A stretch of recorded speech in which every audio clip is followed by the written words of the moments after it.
Meus amigos, que nós podemos contar sempre com a ajuda dos bons amigos espirituais, sem os quais não teríamos condições de desenvolver o trabalho que é feito na casa, que é um trabalho que é um conjunto de ideias, cabeças pensantes, que nos trazem os companheiros bastante qualificados no mundo espiritual, com os seus comentários muito judiciosos para o enriquecimento do nosso conhecimento, dos nossos temas espíritas.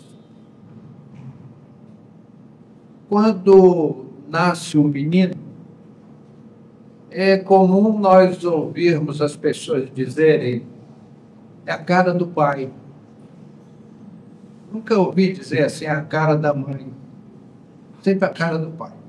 Isso é muito possível, altamente provável, porque nós herdamos as características físicas dos nossos pais. São as influências da hereditariedade. Esse é o nosso assunto de hoje, as influências em geral.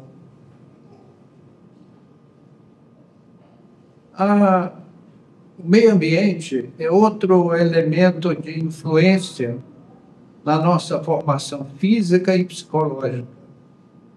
Clima, alimentação, saneamento básico, são elementos que influenciam a nossa formação, sem esquecermos as influências emocionais durante a gestação e depois da gestação também. Nós vivemos nesse mundo. Há quem diga que o homem é um produto do meio. Eu preferiria dizer que o meio é um produto do homem. As mentes fortes influenciam o meio e as mentes fracas são influenciadas pelo meio. Essa é a grande verdade. Há um outro jargão, não menos popular, que ouve-se amiudadas vezes: esse menino puxou o avô. Aí, como espírita, nós temos uma opinião diferente. O corpo gera o corpo, mas não gera o espírito. Se aquele menino é muito parecido com o avô, no seu comportamental, talvez até na aparência física, o mais provável e o altamente possível é que aquele menino é o próprio avô de volta pela lei dos renascimentos sucessivos. Isso é comum.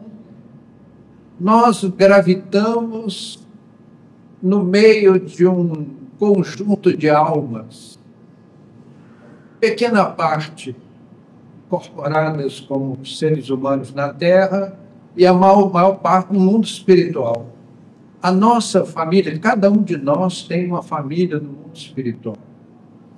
E, meus amigos, é tão gostoso, consultando o nosso passado, quando nós chegamos ao fim da jornada física, naquele momento em que o nosso coração está aflito por aquela viagem para a eternidade, cheio de incógnitas, de dúvidas: o que vai acontecer comigo? Para onde eu vou? Nós não vamos, nós ficamos nos braços desses parentes amigos. Nós temos nesse grupo espíritos muito primitivos, perturbadores mesmo, mas são os nossos familiares espirituais. Como temos belas almas que nos acariciam, nos fortalecem. E são essas belas almas que nos trouxeram a todos aqui nessa noite. Não é por acaso que estamos aqui.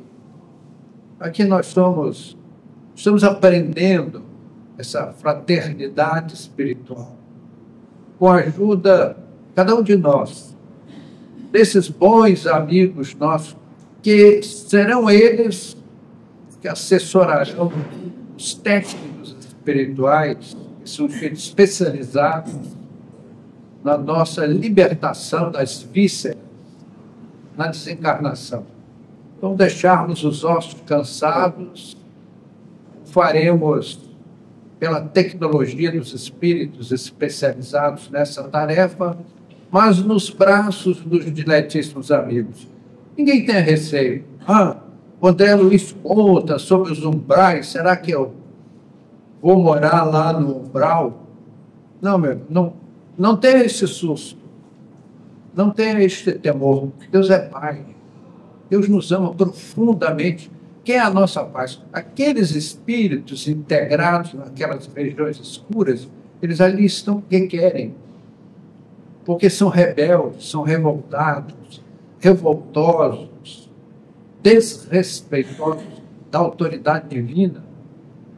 Mas quando nós colocamos simbolicamente os joelhos sobre a terra e oramos a Deus, pedindo a bênção divina, nós somos amparados pelos nossos queridos amigos, os nossos parentes desencarnados. E hoje aqui estão muitos parentes desencarnados presentes, que vêm com grande amor participar do nosso estudo. Um outro jargão não menos popular é quando as pessoas começam a atribuir certas características às pessoas nascidas numa ou noutra época do ano. É a chamada influência dos signos. E essa influência dos signos é engraçado que ela se pauta muito pelas características físicas dos símbolos dos signos. Se falei complicado, vou tentar simplificar. Por exemplo, uma pessoa que nasce em julho, nasce no signo do leão. Aí diz que aquela pessoa é destemida, é autoritária, é impositora, porque nasceu no signo do leão, características admitidas do bicho chamado leão, tido como rei dos animais. Agora nós temos uma dificuldade enorme de enxergar nas constelações zodiacais. Eu gostaria que alguém me ajudasse. Eu não consigo, naquela constelação Áries, ver o Áries ali. Aquilo parece um bolo de estrelas.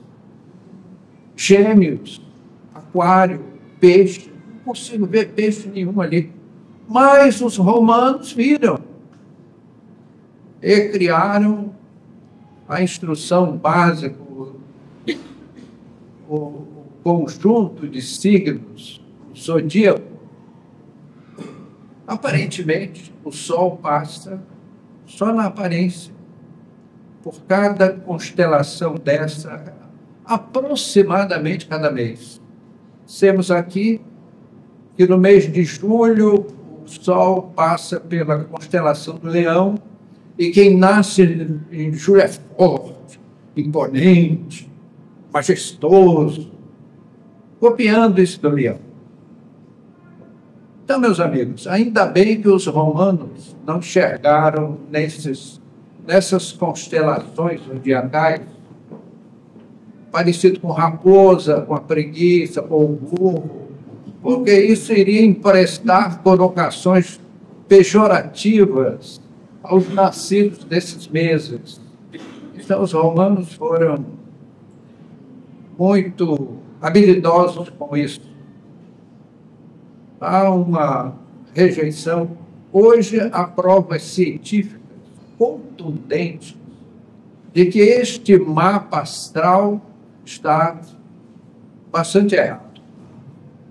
Li um artigo há muitos anos, publicado no jornal o Globo, em 1995, em que a matéria tinha como título: Astrônomos criam um zodíaco de 13 signos.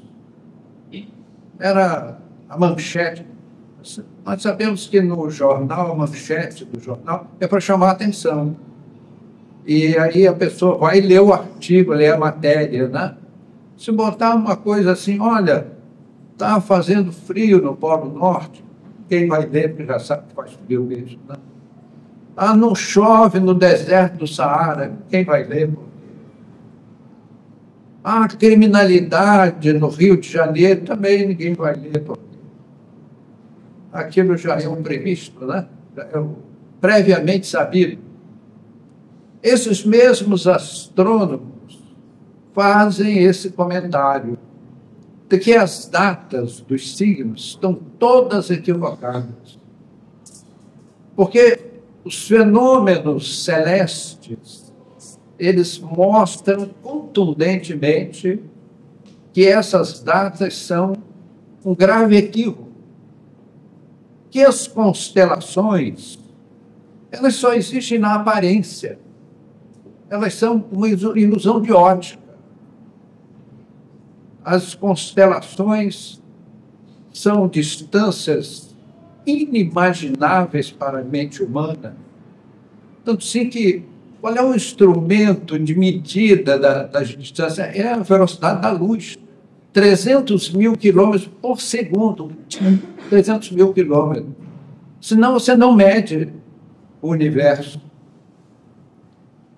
Então, já isso não é nenhuma novidade, porque Allan Kardec, a partir de 1868, começou a comentar o assunto, que pode ser conferido no capítulo 9 da Gênese, do livro A Gênese, e dá explicações muito interessantes sobre o assunto. A precessão dos equinócios, desculpe, estava falando para os amigos, obliquidade da enclíptica, são expressões astronômicas que escapam ao nosso trivial ligeiro do dia a dia, né?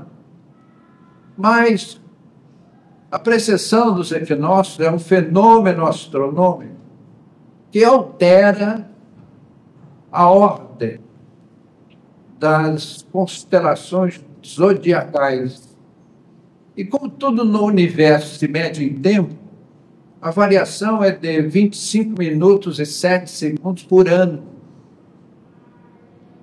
Para os amigos terem uma ideia, quem nascia há 2000 anos atrás, no mês de julho, era nascido no signo do Leão.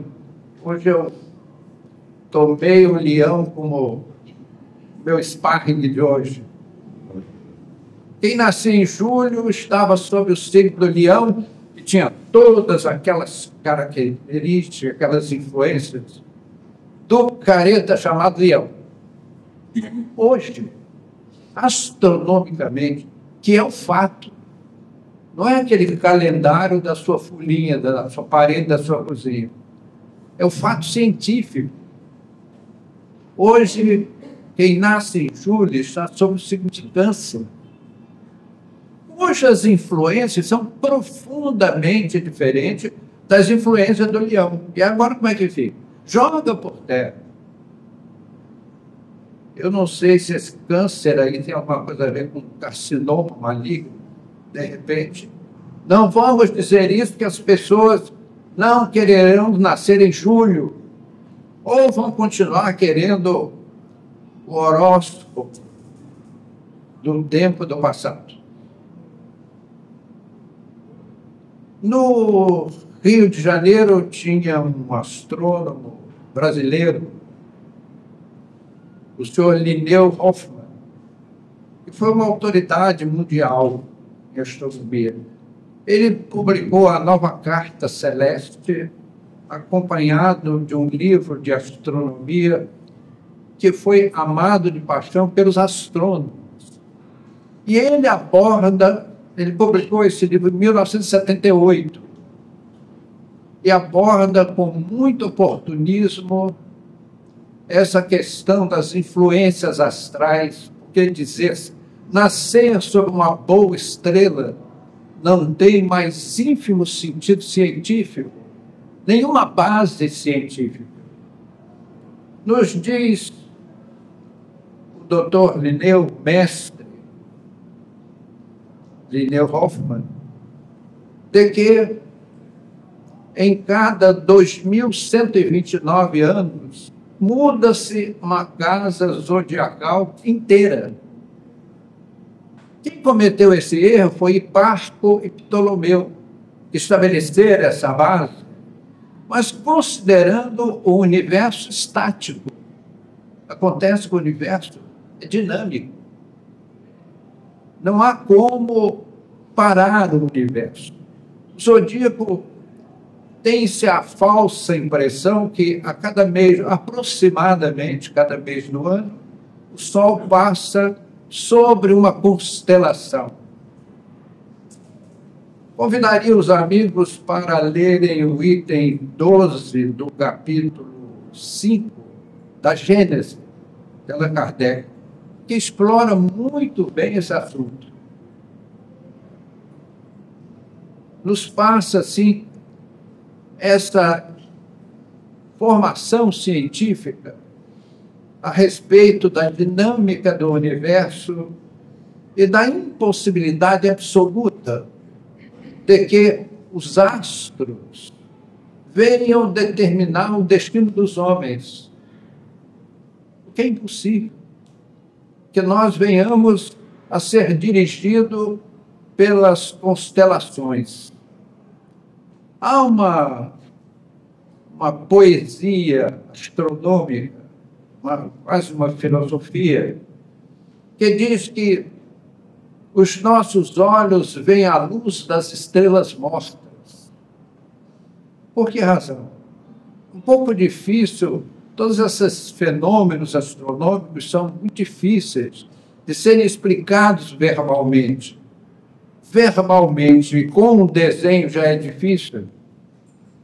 Então, nós temos dificuldade em fazer isso. Mas, para os amigos fazerem uma ideia, por que os astrônomos dizem que os nossos olhos veem a luz das estrelas mortas? Porque eu olho, ali está uma estrela, que bela estrela. Aquela estrela provavelmente não existe mais. Acontece que ela está a uma distância da Terra, tão fantástica, que ela surgiu no universo, cumpriu toda a sua vida útil, queimou seu prazo de validade, e só agora, tal a distância, a luz daquela estrela está chegando aqui na Terra. Então nós vemos uma estrela que já não existe mais.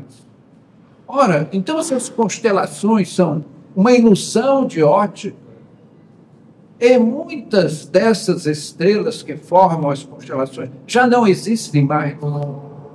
E se nós nos deslocarmos, nós moramos, o nosso CEP é a Via Láctea. Se nós mudássemos para Andrômeda, que é um outro CEP do universo, fazendo um paralelo do correio, o nosso código de endereçamento postal é o universo. O universo é formado de conjunto de astros chamados galáxias. Eles são, assim, colossos de astros. Se nós formos para uma outra galáxia, não veremos mais essas constelações. Primeiro que a maioria dessas estrelas já não existem. E depois é apenas o nosso foco que ela dá aquela formação do Cruzeiro do Sul. Mas é possível que aquelas visíveis ao olho nu são 5 estrelas do Cruzeiro do Sul. Invisíveis ao todo são 54 estrelas formando o Cruzeiro do Sul. Então, meus amigos, se alguém tiver dúvida, é só contar à noite, ficar na janela de casa contando as estrelas. Então, meus amigos, Será que aquilo que não existe mais, que é uma mera ilusão de ótica, é capaz de determinar as nossas vidas? Então, meus amigos, influências astrológicas, elas não têm base científica. O Espiritismo está com a ciência. Aquilo que a ciência provar, veja bem, provar, não é aparecer um pseudocientista dizendo: ah, aquilo que você viu como um espírito materializado é uma projeção do inconsciente. Hipocampo, desculpa, é que eu estou soletrando essa informação, me desculpa. O hipocampo fica dentro de uma caixa fechada. Por onde sai? Já que aquela projeção é física. Sabe, são afirmações graciosas, infundadas. Eu acho que é assim, então tem que ser assim, porque eu acho que é. É o achismo de alguns pseudocientíficos. Aí você vai lá e convida um cavalheiro desse a vir ver os espíritos materializados, e esse cientista, entre aspas, se recusa, porque o espírito mostrar a ele. Nós já recebemos aqui um conjunto de slides mostrando os espíritos materializados. Havia um chefe tribal africano, chamava-se Urubá. Ele tinha 2 metros e não sei quanto. Tinha que pôr uma escadinha para ir falar com ele. Tal tamanho daquele afrodescendente, que usava um escudo, um cocar, rosto pintado, todas aquelas características. Ele materializava, se dançava assim na nossa frente, sapateando no chão, fazendo uma barulhada. Ele convidava os seus pares a virem dançar, e nós sentimos um magnetismo, começava a nos dominar fisicamente e nos causava um bem enorme. Então, não é que alguém diz que materialização é uma obra do subconsciente? É nada. Meus amigos, quem é a autoridade para dizer quem é quem? É o inimigo do fenômeno natural da mediunidade, que prova a imortalidade da alma. Eu acho muito estranho um religioso ser contra um fenômeno que prova a imortalidade da alma. Quem é a autoridade para dizer é esse inimigo da vida ou é o próprio fenômeno? Porque o fenômeno é inteligente. Nós, espíritas, lidamos com fenômenos inteligentes. E são esses fenômenos que nos trazem a informação do que eles são. E até segunda ordem eu fico com a informação deles. Porque nós tivemos na nossa reunião a materialização de entes queridos dos presentes. É que aqui nós não temos hoje ectoplasma suficiente para isso, porque não é o objetivo da reunião. Mas poderíamos ter a gratíssima alegria de abraçar entes queridíssimos que não morreram. Meu amigo, aquele seu ente amado está vivíssimo, provavelmente nesse momento ao seu lado. Existe um conforto para o nosso coração que não tem tamanho.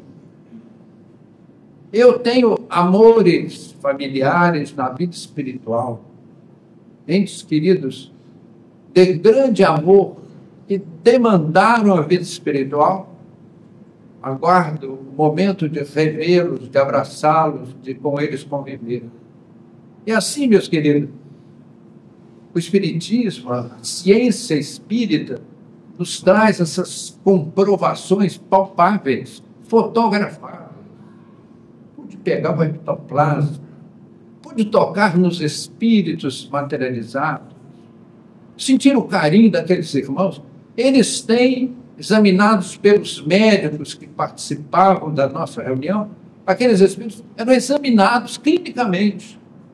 E os médicos diziam, eles têm pressão, eles têm coração, eles têm dentes, cabelos, olhos, ouvidos, são como nós. Porque eles são o molde da formação do corpo físico. Isto é provado infinitas vezes pelos fenômenos mediúnicos. Então, meus amigos, nós, ao vermos essas afirmativas sobre influências astronômicas, o que nasce em julho é do signo de Leão, é uma pessoa autoritária e poderosa. Quem nasce em julho nasceu astronomicamente no signo de Câncer, não de Leão. É onde Áries se torna peixe, peixe se torna aquário e assim sucessivamente. Depois de 2129 anos daquela primeira conjunto de constelações zodiacais de Hiparco e Ptolomeu, se fossem os astros a decidir o destino dos homens, os homens não teriam mérito pelo bem que fazem, nem teriam demérito pelo mal que fazem. Seriam robôs. E nós perderíamos a maior glória que existe na alma humana, dos filhos de Deus, que é o direito de escolha. Deus é tão generoso que permite a filhos negá-lo. Eu não creio em Deus, eu sou ateu, graças a Deus. Feliz é o dinheiro, que é o Deus que não tem ateus, não é isso? Vocês já viram alguém ser ateu com o dinheiro? O dinheiro é o Deus cultuado por todos os habitantes desse planeta, especialmente em dólar. Meus amigos, tiraríamos então da alma humana o direito de escolha, o que seria terrível. Então Deus nos dá a liberdade. Meus queridos amigos, todos nós, sem exceção, até os espíritos mais atrasados desse planeta, serão luminares espirituais no amanhã. A lei do progresso espiritual atingirá a todos. Nós iremos para as instâncias felizes da espiritualidade superior. Nos reservamos o direito de escolha do tempo. Se nós quisermos, arregaçamos mangas, mudamos o nosso caráter profundamente, tornamo-nos almas nobres. Ou vamos seguindo a craveira comum, desenvolvendo-nos a cada nova encarnação, naquela feira interminável de reencarnações, para conseguirmos encaminharmos-nos para a luz que nos aguarda a todos, sem exceção. Como disse Jesus, nenhuma das almas que Deus me confiou se perderá. Então, como é que nos fala o inferno eterno, condenação? Falar em condenação ou em salvação é estupidez ante essa afirmação de Jesus. Das almas a mim confiadas por Deus, as ovelhas confiadas por Deus, ao Cristo, nenhuma se perderá. Então, falar em salvação, falar em condenação, é jogo de palavras para fins arrecadatórios financeiros. Meus amigos, Jesus, nós que somos cristãos espíritas, Jesus para nós é o fiel da balança. E o que é que ele nos traz na sua sabedoria quando este tema de astrologia? Ele nos diz a cada um segundo suas obras. Ele não diz a cada um segundo o seu signo, que é bem diferente. Mas nós, espíritas, aprendemos a respeitar a opinião alheia com a doutrina espírita. As pessoas, se Deus dá a seus filhos direito de opinião, direito de escolha, quem somos nós para sermos contrários? As pessoas têm direito de ter suas opiniões e nós temos o dever, primeiro, de respeitar essas opiniões. Segundo, não dar a mínima para elas. Porque são opiniões que não passam no crivo do bom senso, como estamos tentando, com as nossas formidáveis limitações, transmitir aos amigos nessa noite. Se o irmão quer crer nos astros, que creia, mas consciente de uma coisa: se os astros influenciam, não determinam. A determinação é nossa. Então, eu estou sob a influência de Câncer, do signo de Câncer. Eu não sei qual é a influência do signo de Câncer. E mesmo que soubesse, não diria, para não pactuar com o erro. Mas a minha deliberação me pertence. Eu ajo segundo a minha cabeça, segundo a minha vontade, para ser responsável pelo que faço. Assumo a responsabilidade dos meus atos pela livre escolha das minhas opções de vida. Então, meus queridos amigos, não reclamemos dos astros se nós dermos com os burros na água, como diz o ditado. Reclamemos de nós mesmos, dos nossos erros atuais, dos nossos erros pretéritos, que muito influenciam o nosso dia de hoje. Nós estamos aqui na Terra com uma oportunidade preciosíssima para corrigir maus hábitos de um passado espiritual. Estamos aprendendo as leis da generosidade que não tivemos no ontem, e vai por aí afora. Mas erramos, pagamos a conta, erremos, mas perdoemos-nos, porque ninguém é perfeito. Nós já erramos muito e vamos errar ainda muito. Por que razão? Porque somos imperfeitos. E será que Deus não sabe disso? Há uma diferença entre errar, porque somos imperfeitos, e errar com a intenção do erro. Aí é que tenhamos preocupação. Se fizermos o mal pelo mal, preocupemos-nos, porque este mal, o que tirarmos da vida, teremos que restituir. Que é diferente dos equívocos que vão por conta das nossas imperfeições humanas. Então, meus amigos, queria deixar bem claro com os amigos que o livro A Gênese de Kardec coloca claríssimo que a doutrina espírita não adota astrologias, signos zodíacos e assemelhados. Nós acreditamos na lei de causa e efeito, ação e reação, e ficamos com Jesus quando ele disse: aquilo que o homem semear, isso mesmo terá que colher. E que o Mestre nos abençoe, nos ampare, nos conforte nessa noite. Muito obrigado.